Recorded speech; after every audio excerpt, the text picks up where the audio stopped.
المسلمین حضرت سیدنا عثمان غنی رضی اللہ تعالیٰ عنہ. آج 18 ذی الحجہ ہے. 18 ذی الحجہ کو حضرت عثمان غنی رضی اللہ تعالیٰ عنہ کا یوم شہادت ہے.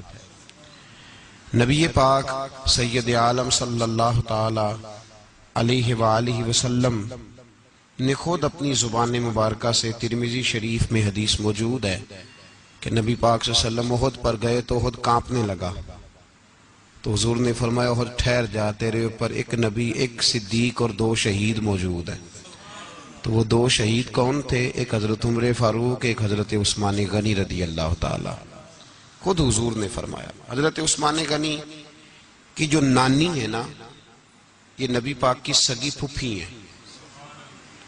حضرت عثمان غنی رضی اللہ تعالیٰ عنہ کی جو نانی ہیں وہ حضور کی سگی پھوپھی ہیں. یہ 4تھی 5ویں نسل میں جا کے اللہ کے رسول صلی اللہ علیہ وسلم کا خاندان ہی بنتا ہے. اللہ کے محبوب علیہ السلام کی 4 بیٹیاں تھیں اور چاروں کی چاروں حضرت خدیجہ الکبریٰ رضی اللہ تعالیٰ عنہ کے بطن سے پیدا ہوئی تھی. 4 بیٹیاں. حضور صلی اللہ علیہ وسلم نے پہلے اپنی بیٹی حضرت رقیہ کا نکاح حضرت عثمان غنی رضی اللہ تعالیٰ عنہ کے ساتھ فرمایا. ان کا انتقال ہو گیا تو محبوب نے دوسری صاحبزادی جناب ام کلثوم رضی اللہ تعالیٰ عنہ کا نکاح حضرت عثمان غنی کے ساتھ فرما دیا. 2 شہزادیاں، 2 بیٹیاں. یہ جو کہا جاتا ہے نا عثمان ذو النورین، عثمان ذو النورین کا مطلب ہے 2 نوروں والا. 2 کچھ بادشاہ قسم کے لوگ ہیں، بیٹیوں کو نور مانتے ہیں، باپ کو نہیں مانتے. نبی پاک کی دونوں بیٹیوں کو نور مانتے ہیں لیکن ان کے والد نبی پاک صلی اللہ علیہ وسلم کے بارے میں باتیں گول کر جاتے ہیں. 2 بیٹیاں نکاح میں آئیں تو کیا لقب ہوا؟ عثمان. اور مزے کی بات یہ ہے کہ حضرت عثمان کو ذو النورین مولا علی شیر خدا کہا کرتے تھے. حضرت علی کہا کرتے تھے عثمان تو ذو النورین ہے، 2 نوروں والا. بریلی کے امام فرمانے لگے تیری نسل پاک میں ہے بچہ بچہ نور کا، تو ہے نے نور تیرا سب گھرانہ نور کا. اور کہنے لگے نور کی سرکار سے پایا 2 شالہ نور کا، نور کی سرکار سے پایا 2 شالہ نور کا، ہو مبارک تجھ کو ذو النورین جوڑا نور کا. مبارک دے رہے ہیں دوسری شادی پر، کہتے ہیں ہو مبارک تجھ کو ذو النورین جوڑا نور کا. تو حضرت عثمان غنی رضی اللہ تعالیٰ عنہ 4تھے 5ویں مسلمان ہیں. حضرت ابو بکر صدیق رضی اللہ تعالیٰ عنہ تاجر تھے، تاجروں سے ان کی دوستی تھی. حضرت عثمان غنی بھی تاجر تھے تو جناب سیدنا ابو بکر صدیق نے انہیں تبلیغ کی تو وہ مسلمان ہو گئے. جب کلمہ پڑھا تو چچا نے باندھ دیا گھر کے اندر، کئی دن باندھے رکھا، کہنے لگا دین چھوڑنا پڑے گا. تو آپ نے فرمایا وہ تو جگہ ہی ایسی ہے جو ایک دفعہ گیا ہے دوبارہ چھوڑ سکتا ہی نہیں، ہو ہی نہیں سکتا. حضرت عثمان غنی سابقون الاولون میں سے ہیں، ابتدائی لوگوں میں سے. ان کی زندگی کے بڑے حسین واقعات ہیں، آپ جانتے ہیں. میں 2-3 باتیں صرف ان کی حوالے سے عرض کروں گا. ہر آدمی میں ہر صلاحیت ہوتی ہے لیکن کچھ چیزوں کا غلبہ ہوتا ہے، کچھ چیزوں کا غلبہ ہوتا ہے. حضرت عثمان غنی میں 2-3 چیزوں کا بڑا غلبہ تھا. سخی تھے تو دریا سے بھی زیادہ سخاوت فرماتے تھے. مالاں والے سخی نہیں ہوندے تے سخیاں کل مال نہیں ہوندا. ایتھے اوتھے دوویں جہانی سخی کنگال نہیں ہوندا. مالاں والے سخی تے پھر کیڑے ہوندے نے؟ بھوکے ننگے. مالاں والے سخی میاں صاحب نے کہا، کہتے یہ نہ سمجھنا کہ جو امیر آدمی ہے وہ سخی ہے. نا او بھائی جب سخاوت کرتا ہے تو پھر مالدار رہتا ہی نہیں. سخاوت بھائی مالدار تو وہ رہے گا جو پیسے جمع کرے گا. تو جس نے جمع کرنے ہی نہیں، جس نے جمع کرنے ہی نہیں اس کے پاس پیسے کیسے اکٹھے ہوں گے؟ جس کو سخاوت کرتا دیکھو سمجھ لو کہ یہ مالدار نہیں، یہ سخی ہے. سخی اور مالدار میں فرق ہوتا ہے. لوگ جس کو کھاتا پیتا دیکھتے کتنے اور نے پیچھے کنے کو رکھے نے، حالانکہ ایسی بات مالاں والے سخی نہیں ہوندے تے سخیاں کل مال نہیں ہوندا. ایتھے اوتھے دوواں جہان نہیں سخی کنگال. حضرت عثمان غنی رضی اللہ تعالیٰ عنہ بہت بڑے سخی تھے، اتنے بڑے تھے کہ غنی کہہ دیا اللہ کے رسول نے. عثمان غنی تھے، ہر وقت ہی سخاوت، ہر وقت ہی سخاوت. میرے حضرت صاحب کی ایک دفعہ اپنے ایک درویش کو کہنے لگے یار تیرے ہاتھوں میں تو موریاں ہیں، جو چیز آتی ہے وہ گیری جاتی ہے، رہتی نہیں۔ حضرت عثمان غنی رضی، دیکھیں نا، مشورہ کرنا پڑتا ہے، یار یہ جگہ لینی ہے، کیا پروگرام ہے، لوگ کہتے ہیں رستہ کوئی نہیں، دیکھتے ہیں، غور کرتے ہیں، پھر اس کا ریٹ لگتا ہے، پھر بات ہوتی ہے، پھر بات آگے چلتی ہے، پھر اس کے بعد بندہ کہتا ہے میں اتنے دیتا ہوں، وہ کہتا نہیں میں اتنے لوں گا، پھر وہ کہتا ہے میں لگا کے ریٹ آ گیا ہوں، باتیں ہوتی ہیں۔ اللہ کے رسول صلی اللہ تعالی علیہ وسلم نماز پڑھ کے نکلے، جنت البقیع والی جگہ حضور کو پسند آ گئی۔ فرمایا کچھ صحابہ آتے ہیں یہاں تو انہیں سواریاں کھڑی کرنے کا مسئلہ ہے، آج کل نہیں مسئلہ ہوتا پارکنگ کا، اس زمانے میں اونٹ گھوڑے باندھنے کے لیے حویلی چاہیے تھی، تو حضور علیہ السلام آ کے بیٹھے تو فرمایا جگہ بڑی اچھی ہے، کبھی مل جائے نا تو صحابہ کو سواریاں باندھنے کے لیے اچھی رہے گی۔ عثمان پیچھے بیٹھے تھے، وہیں سے گردن جھکائی اور پیچھے سے نکل گئے۔ حضور نے فرمایا ادھر آؤ، کہاں جا رہے ہو؟ کہا یا رسول اللہ جو جگہ آپ نے کہی ہے میں دیکھنے جا رہا ہوں۔ تو حضرت عثمان غنی دیکھنے گئے، جب واپس پلٹے تو میرے کریم نے فرمایا عثمان دیکھ آئے ہو؟ عرض کی محبوبہ دیکھنی کیا آتی، تجھے پسند آئی تھی، میں خرید آیا ہوں۔ دیکھنا آنا جانا یہ تو وہاں ہوتا ہے جہاں سودے بازی ہو، رنگے چمن پسند نہ پھولوں کی بو پسند، ہم کو ہے وہ پسند جسے آئے تو پسند، بات ختم ہو گئی، آپ کو پسند آئی تھی میں نے خرید لی۔ میرے رسول پاک صلی اللہ علیہ وسلم کے ساتھ پتہ نہیں لوگ کہاں بیٹھ کے دین پڑھتے ہیں، اختلاف ثابت کرتے ہیں، جو جگہ مصطفیٰ کو پسند آئی عثمان نے خریدی، اس جگہ پہ سیدہ فاطمہ الزہرا کا مزار بنا ہوا ہے، اس جگہ بی بی پاک کا مزار ہے جو حضرت سیدنا عثمان غنی کی خریدی ہوئی ہے۔ اس کا مطلب ہے یہ جگہ مصطفیٰ کا بھی پسندیدہ ہے، اہل بیت کی بھی پسندیدہ ہے۔ حضرت عثمان غنی کا مزاج ہے، حضور اعلان کر رہے تھے، اس کا مطلب ہے چندے کا اعلان کرنا بھی نبی پاک کی سنت ہے، اس لیے ہم بھی کبھی کبھی یہ سنت ادا کر لیتے ہیں۔ چندے کا حضور نے اعلان کیا، جیش اسرا کے لیے بہت بڑا لشکر جانا تھا، فرمایا اٹھو بھئی حصہ ڈالو۔ حضرت عثمان نے دائیں بائیں دیکھا، کتنے بہت زیادہ سپاہیوں کے لیے بہت زیادہ سامان چاہیے، قحط کا زمانہ ہے۔ جناب عثمان اٹھے کا یا رسول اللہ 100 فوجیوں کا خرچہ، ان کا گھوڑا بھی دوں گا، گھوڑے پر رکھنے کے لیے یا رسول اللہ صلی اللہ علیہ وسلم جو کجاوا ہوتا ہے، کاٹھی ہوتی ہے، وہ بھی میری، فوجی کی وردی بھی میری، اور جب تک واپس آئے گا تب تک سارا کھانے کا خرچہ بھی میرا۔ نبی پاک صلی اللہ علیہ وسلم مسکرائے، فرمایا عثمان اللہ تجھ سے راضی ہو۔ تھوڑی دیر کے بعد فرمایا پھر اٹھو بھائی، دائیں بائیں دیکھا کوئی اٹھا ہی نہیں، حضرت عثمان پھر کھڑے ہو گئے، کہا حضور 100 میرا اور شامل کر لے۔ نبی پاک نے پھر اعلان کیا، حضرت عثمان کہتے ہیں میرے نا دل کو کچھ ہوتا تھا، پھر اٹھے، کہا حضور میرا تیسرا 100 بھی شامل کر لیں۔ فرماتے ہیں جناب عثمان غنی چوتھی دفعہ میرے مصطفیٰ نے اعلان کیا تو مجھ سے نہ ہی رہا گیا، میں نے کہا محبوبہ اعلان نہ کرو، آپ اشارہ کرو، عثمان کے پاس جو کچھ بھی ہے وہ محمد عربی کے قدموں کا ہی صدقہ ہے، آپ اعلان کرو، حاضر ہے، ہر شے حاضر ہے، پھونک پھونک کے دینا، دیکھ دیکھ کے دینا، یہ تو وہاں کا سودا ہوتا ہے جہاں سودے بازی ہوتی ہے، لیکن یہاں تو یا رسول اللہ جب تک بکے نہ تھے کوئی پوچھتا نہ تھا، یہ تو نے خرید کر ہمیں انمول کر دیا۔ اور مجھے وہ بات بڑی پسند ہے، میں تنہائیوں میں کتاب کھول کے پڑھتا ہوں، تنہائیوں میں پڑھتا ہوں میرے رسول پاک صلی اللہ تعالی علیہ وسلم، اور میں جب مجھے کبھی لطف لینا ہوتا ہے تو میں صاحب طبقات کی یہ روایت کھول کے بیٹھ جاتا ہوں جب اپنا مزہ لینے کو دل کرے۔ حضرت عثمان غنی شہزادے تھے، دولت مند باپ کے بیٹے تھے، رئیس اعظم تھے۔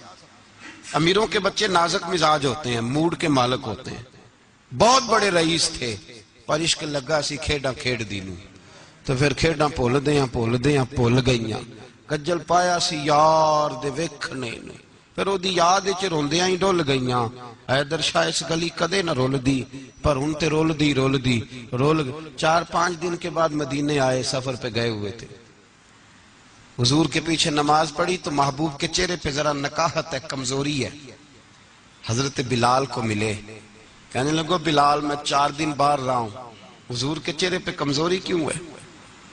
جناب بلال کہنے لگے جا گھر جا کے پوچھ لیں. کہتا میں نے دروازے پہ دستک دی، سیدہ عائشہ صدیقہ اندر سے بولی کون ہے؟ میں نے کہا اماں جی غلام ہوں عثمان، میں 4 دن کے بعد آیا ہوں تو چہرے پہ بڑی کمزوری ہے. فرماتے جناب عائشہ ہچکی لے کے روئی. کیا ہوا؟ تو کہنے لگی عثمان 4 دن ہو گئے کونین کے مالک نے روٹی کوئی نہیں کھائی، ایک پیالہ دودھ کا ایک کھجور. حضرت عثمان غنی رضی اللہ تعالیٰ کا اماں جی آپ پردے میں نہیں چلی جاتی؟ شہزادہ دوڑے گئے، گھر سے اناج کی بوری کندھے پہ رکھی، ہر چیز اٹھائی. غلام کہنے لگا مجھے دے دو، 20 نوکر ہیں گھر میں. فرمایا نہیں یہ میری ڈیوٹی ہے، میں نہیں کرنی. عثمان خود گئے، رسول پاک کے گھر میں جھاڑو دیا، چولہے میں آگ جلائی. حضرت عائشہ کہتی ہے میں پردے کے پیچھے سے دیکھ رہی تھی، جب عثمان پھونکے مارتے تھے تو داڑھی سے دھواں نکلتا تھا. پھر عثمان جس نے پانی کا پیالہ بھی خود نہیں پیا تھا، اس نے سالن پکایا، پھر روٹیاں پکائیں تو ہاتھ جلے. کھانا پکا کے اور دسترخوان لگا کے مسجد میں حاضر ہوئے. کہا محبوبہ اگر مہربانی کریں تو گھر نہیں آتے؟ حضور تشریف لائے اور جب پہلا لقمہ تن تندور ہڈاں دا بالن تے اسی ہاواں نال تپایا، کپ کپ مکیاں پیڑے کیتے، اتو عشق پلیتھن لایا، تن دی ہانڈی من دا سالن، اتو لون صبر دا پایا. غلام فریدہ میں ساری تیری، تینوں وجہ یقین نہیں آیا. کہا محبوب یہاں بیٹھے تو صحیح، یہاں بیٹھے تو صحیح.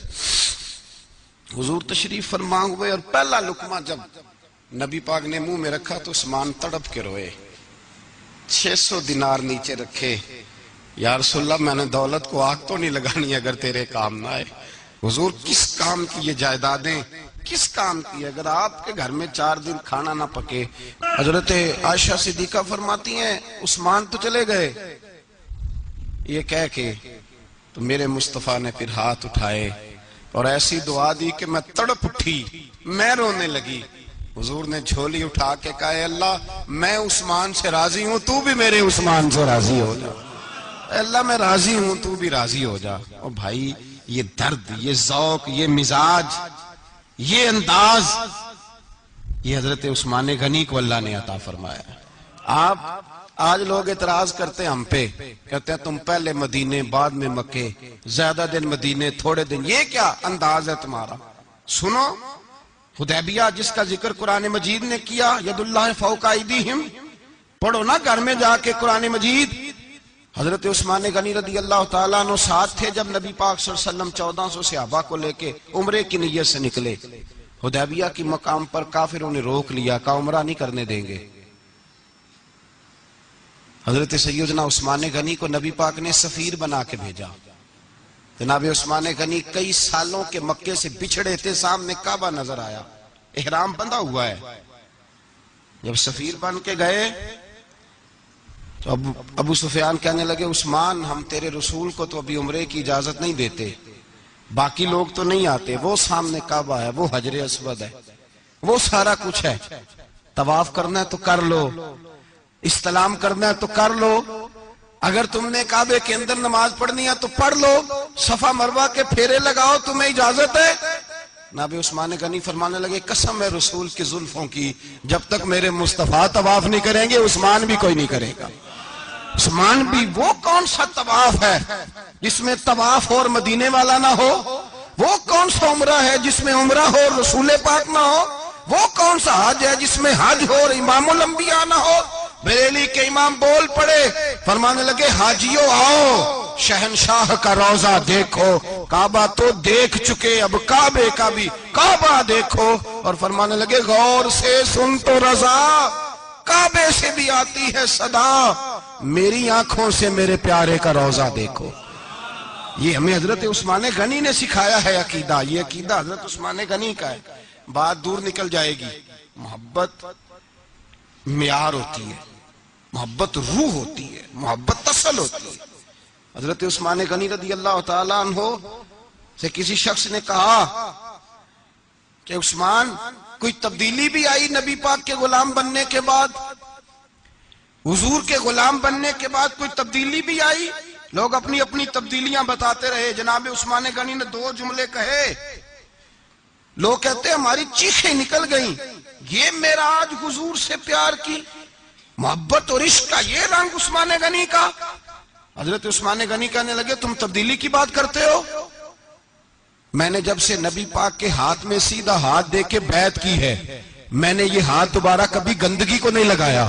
اور فرمایا جب سے پہلی نظر سے جلوہ ودھوہا دیکھا ہے, میں نے اس کے بعد اپنی شرمگاہ کو بھی کبھی نہیں دیکھا. اس لیے کہ ان آنکھوں میں رسول اللہ کے جلوے رچ بس گئے. یہ معیار پیدا کیا جناب عثمان غنی نے. اور مدینہ منورہ سے جو محبت ہے نا مسلمان کی, اس کا اگر اصل رنگ دیکھنا ہو تو جناب عثمان غنی کو زندگی کو دیکھا جائے. اصل رنگ. جناب عثمان غنی بہت بڑے امیر تھے, بہت بڑے امیر المومنین تھے. لاکھوں مربع میل پہ حکومت تھی.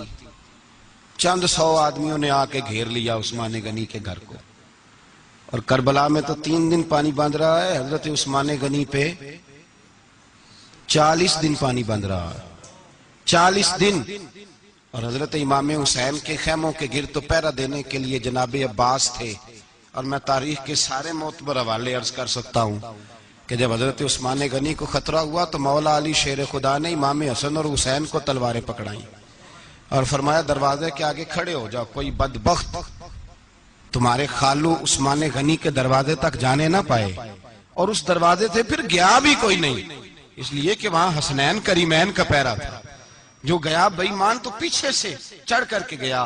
حضرت عثمان غنی لاکھوں مربع میل کا حکمران, یہاں جس کے پاس چند ووٹ ہوں وہ دندناتا پھرتا ہے, جس کے پاس 4 باڈی گارڈ ہوں اس کی بات وہ کرتا ہے تو ہوا میں. حضرت عثمان غنی کے پاس ہزاروں کی فوج ہے, چند 100 لوگوں نے آپ کے گھر کو گھیر لیا, شہید کرنا چاہتے ہیں. جناب عثمان غنی رضی اللہ تعالیٰ عنہ کے پاس حضرت علی رضی اللہ تعالیٰ عنہ, کئی اور لوگ گئے. کہا عثمان 3 باتیں ہیں, یہاں تو ہمیں اجازت دو, یا تو تم تھوڑی دیر کے لیے خلافت چھوڑ دو, حکومت چھوڑ دو, چند دنوں کے لیے کسی اور کو امیر بناؤ.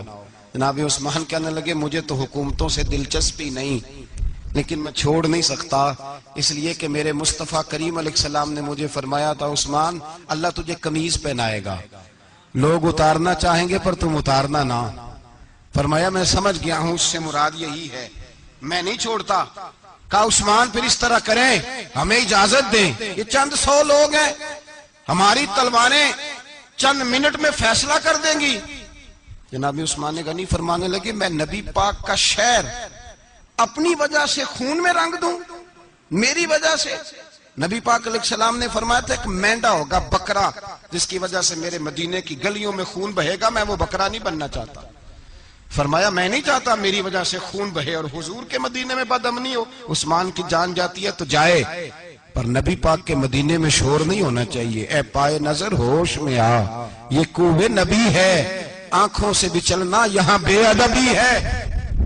تو کہا عثمان پھر اس طرح کرو, کچھ دنوں کے لیے مکے چلے جاؤ. میری بات کی سمجھ آ رہی؟ کچھ دنوں کے لیے مکے چلے جاؤ. تو جناب عثمان نے داڑھی پکڑ لی, کہنے لگے دیکھ رہے ہو ساری سفید ہو گئی ہے, میں نبی پاک کا شہر چھوڑ کے نہیں جانا چاہتا, میں رسول اللہ کے مدینے میں مرنا چاہتا ہوں, میں نہیں چھوڑوں گا حضور کا شہر. یہ انداز ہے جناب عثمان کا. چونکہ جو وقت آپ کو دیا تھا وہ قلیل ہوتا جا رہا ہے اور باتیں ہیں کہ سامنے کھلتی ہی جا رہی ہیں, سامنے آتی ہی جا رہی, ہر چند مشاہدہ حق کی ہو گفتگو یہ رہتی بھی نہیں. بادہ و ساگر کہے بغیر, اور کیسا دستور زباں بندی ہے تیری محفل میں, بات کرنے کو ترستی ہے زباں میری. پلٹتا ہوں, اس موضوع کو چھوڑتا ہوں. حضرت سیدنا عثمان غنی با حیا بڑے تھے. کیا بڑے تھے؟ کچھ لوگ بے حیا ہوتے ہیں, کسی کو بھی نہیں چھوڑتے, نہ صحابہ کو, نہ اہل بیت کو, نہ کسی اور کو. عثمان با حیا بڑے تھے. کتنے؟ حضرت عائشہ صدیقہ فرماتی ہیں, مشکات میں مسلم میں موجود ہے, آپ فرماتی ہیں نبی پاک بیٹھے تھے تو حضور کی نا پنڈلی مبارک, مرد کے لیے حکم ہے ناف سے گھٹنے تک چھپا کے رکھے, پنڈلی ننگی ہو بھی جائے نا یہ پنڈلی تو اس کی اجازت ہے شریعت میں مرد کے لیے. فرماتی ہیں اللہ کے محبوب لیٹے ہوئے تھے اور حضور کی طامت پنڈلیوں سے تھوڑی اونچی تھی, تو حضرت ابو بکر صدیق آئے, تو نبی پاک نے فرمایا آ جاؤ. حضور لیٹے رہے. ماتی تھوڑی دیر گزری تو حضرت عمر فاروق آئے. حضور اجازت ہے؟ تو نبی پاک صلی اللہ علیہ وسلم نے فرمایا آ جاؤ. نبی پاک لیٹے رہے. چند لمحے گزرے تو عثمان غنی آ گئے. حضور آ جاؤ. فرمایا 1 منٹ. اللہ کے حبیب اٹھے, تامت مبارک کو سمیٹا, پنڈلیوں کو ڈھانپا. حضور بیٹھے, عثمان آئے, باتیں ہوئی, چلے گئے. حضرت عائشہ کہتی ہے میں پردے کے پیچھے سے دیکھ رہی تھی, میں حاضر خدمت ہوئی, کا محبوبہ سمجھ نہیں آئی. آئے ابو بکر بھی ہیں, میرے والد آئے, عمر بھی ہیں, مقام ان کا بھی بڑا ہے, پر عثمان آئے تو آپ نے کپڑا سیدھا کیا. فرمایا عائشہ میں اس سے حیا نہ کروں جس سے اللہ کے فرشتے بھی حیا کرتے ہیں. حضرت عثمان غنی رضی اللہ تعالیٰ عنہ اپنے گھر کے اندر ہوتے تو کئی کپڑے لپیٹے رہتے, کئی کپڑے جناب. میں ایک نتیجہ آپ کے سامنے رکھنا چاہتا ہوں, میری طرف دیکھیں. کئی کپڑے لپیٹے رہتے, کپڑوں کے اوپر کپڑے, شرم و حیا کے پیکر. جناب عثمان غنی غسل کرتے تو کپڑوں سمیت کرتے. فرماتے نام بھائی مجھے شرم آتی, پیکر شرم و حیا. اس کا نتیجہ کیا نکلا؟ حضرت رقیہ رضی اللہ تعالیٰ عنہ کے ساتھ جناب عثمان غنی کا جب نکاح ہوا تو ابھی پردے کی آیتیں نہیں آئی تھیں. شرم و حیا کے پیکر تھے, ابھی پردے کا حکم نہیں آیا تھا. صحابہ بے دریغ آتے جاتے تھے ایک دوسرے کے گھروں میں. اللہ کے محبوب علیہ السلام نے گوشت پکایا تو فرمایا حضرت اسامہ بن زید کو جاؤ عثمان کو بھی دے آؤ. جناب اسامہ بن زید فرماتے ہیں میں نے گوشت پکڑا, سالن پکڑا اور ان کے گھر پہنچا. جامع ترمذی میں موجود ہے. فرماتے ہیں میں جب اندر داخل ہوا مصطفیٰ کی شہزادی کو دیکھا اور پھر عثمان غنی کو دیکھا. فرماتے ہیں جنہیں میں نے دیکھا ایسا جوڑا میں نے کبھی نہیں دیکھا تھا. میں بس ہلکا سا مسکرا کے پلٹ آیا, نہ انہوں نے کچھ پوچھا نہ میں نے کچھ بتایا. فرماتے ہیں جب میں مسجد میں داخل ہوا نا, پہلا قدم ہی رکھا تو مصطفیٰ کریم نے فرمایا اسامہ دے آئے ہو سالن؟ میں نے کہا یا رسول اللہ دے آیا ہوں. فرمایا ایسا سونا جوڑا پہلے کبھی دیکھا ہے؟ دیکھا ہے کبھی؟ میں نے کہا نہیں حضور میں نے نہیں دیکھا. تو میرے مصطفیٰ کریم علیہ, یہ لفظ ترمذی کے نہیں, یہ شاہ ولی اللہ صاحب نے ازالۃ الخفا میں لکھیں. میرے محبوب پاک علیہ السلام نے فرمایا عثمان کی شکل ایک تو جد الانبیاء ابراہیم خلیل اللہ سے ملتی ہے, اور دوسرا فرمایا اگر کسی نے میرے جلوے دیکھنے ہو تو وہ بھی عثمان کے چہرے میں نظر آئیں گے. او نوجوانوں پیغام دے رہا ہوں, ریزلٹ نکال رہا ہوں. بے حیائی بے شرمی کی گفتگو والے کے چہرے پہ حسن نہیں آتا. تو حیادار بنتا جا, رب تعالیٰ تجھے حسن و جمال عطا فرماتا جائے گا. جتنا حیا تیرے اندر ہوگا اتنا نور تیرے مکھڑے پہ ہوگا. جتنی شرم میں تو لپٹا ہوا ہوگا اتنی اللہ تجھے تازگی عطا کرے گا. میرے صاحب فرمایا کرتے جو گند بولتا ہے اس کے چہرے کا حسن سب سے پہلے چھن جاتا ہے. اور فرمایا جو بری باتیں سوچتا ہے, جس کی سوچ بری ہوتی ہے, سب سے پہلے اس کے چہرے کا حسن بگڑتا ہے. اگر چاہتا ہے تازہ رہے, ٹھنڈا رہے, نورانی رہے, تو پھر حضرت عثمان نے تجھے بتایا ہے کہ شرم والا بن کے رہ, اللہ سب سے زیادہ حسن تجھے ہی عطا فرما دے گا. زیادہ بولنے والا, زیادہ باتیں کرنے والا, جو منہ میں آیا کہہ گیا, اس آدمی کی نورانیت چلی جاتی ہے. اگر لوگ وہ کریموں سے نہیں آتا اور نائی کے پاس بیٹھ کے چہرے پہ روز نیا ڈیزائن نئی لکیر بنوانے سے حسن نہیں آتا. حسن شرم و حیا سے آتا ہے. یہ جو ہم عارضی حسن خرید کے لاتے ہیں نا 4 پیسے کا, یہ ماند نہیں پڑتا, یہ تباہ کرتا ہے اور یہ تباہ ہو جاتا ہے. کچھ لوگ ایسے ہوتے ہیں, کچھ لوگ جن کے پاس بیٹھنے کو اتنا دل نہیں کرتا جتنا ان کا چہرہ دیکھنے کو دل کرتا ہے. ان کے پاس بیٹھنے کو بعضوں کا دل کرتا ہے کہ بس نہ ذرا. اور طبیعت آج میں ہو کے آیا ہوں استاد حاجی صادق صاحب رحمۃ اللہ علیہ. میں نے ان بزرگوں کو دیکھا ہے, ہم نے نظر بھر کے آنکھوں میں آنکھیں ڈال کے تو بڑا کم دیکھا ہے. ہم چوری دیکھا کرتے تھے, چوری. میں ویکھاں تے میرا یار نہ ویکھے, تو جی میں نام ویکھاں تے ہو ویکھے. ہم لوگ چوری دیکھا کرتے تھے. میں نے اپنے حضرت صاحب کو بھی شاید ہی کبھی آنکھوں میں آنکھیں ڈال کے دیکھا ہو, تبھی دیکھا ہے جب وہ کسی اور کو دیکھ رہے ہوتے تھے.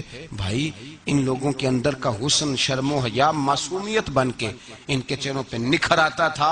حضرت عثمان غنی کی شرم و حیا نورانیت بن کے ان کے چہرے پہ آ گئی تھی. جناب عثمان غنی پیکر شرم و حیا تھے. ایک بات کر دوں اور ختم کروں. حضرت عثمان فرمایا کرتے تھے مجھے 3 باتیں بڑی پسند ہیں. کتنی؟ سارے بولے ہو کتنی جی؟ کون کون سی؟ فرمایا کرتے تھے بھوکے کو روٹی کھلانا, ننگے کو کپڑا پہنانا. اور تیسرا میرا دل کرتا ہے مجھے اور کوئی کام نہ ہو، قرآن پاک میرے سامنے رہے اور میں